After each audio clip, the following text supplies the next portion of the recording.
নিক্ষেপ করা হয়েছে, আমরা তাদের তীব্র নিন্দা জানাই এবং আমাদের মাননীয় প্রধান উপদেষ্টা শিক্ষা উপদেষ্টার কাছে দাবি, যদি আমাদের দাবি স্কুল বন্ধ করেই থাকবো না, আমরা তুমুল আন্দোলন প্রকবাদ করবো। আমাদের এই 20% বাড়ি ভাড়া এবং আমাদের 20% বাড়ি ভাড়া এবং চিকিৎসা ভাতা শুরু করে আমাদের সমস্ত দাবি দাবা আজকের মধ্যে মেনে নিতে হবে।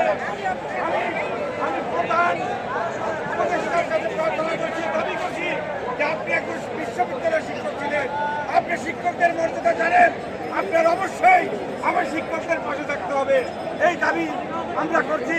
এবং যে সমস্ত পুলিশ ভাইয়েরা শিক্ষকদের উপর হামলা করেছে তাদের অবিলম্বে গ্রেপ্তার করতে হবে এবং আমাদের দাবি অবিলম্বে মেনে নেন। আমরা স্কুলে ফিরে যেতে চাই, কলেজে ফিরে যেতে চাই। আমাদের এই শিক্ষা পরিবারকে আপনি যদি আমাদের কথা না বোঝেন তাহলে কে বুঝবে বাংলাদেশের?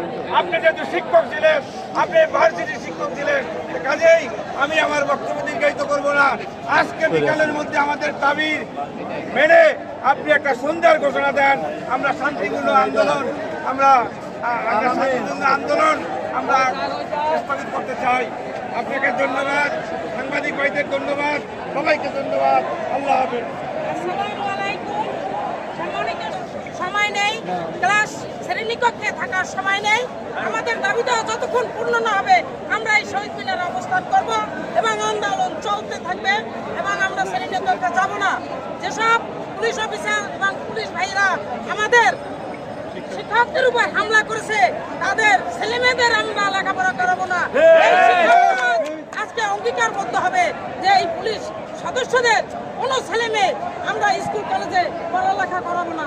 আজকে থেকে এই প্রতিজ্ঞাবদ্ধ হইতে হইবে এবং আমাদের যে বাড়ি ভাড়া 20% তা না দেওয়া পর্যন্ত আমরা এই আন্দোলন থেকে আন্দোলন চলমান থাকবে এবং 1500 টাকা মেডিকেল ভাতা সেটা দিতে হবে এবং 75% উৎসব ভাতা পূর্ণাঙ্গ বোনাস সেটা দিতে হবে। না দেওয়া পর্যন্ত আমরা ঘরে ফিরবো না। আমরা আগে বরিশাল বিভিন্ন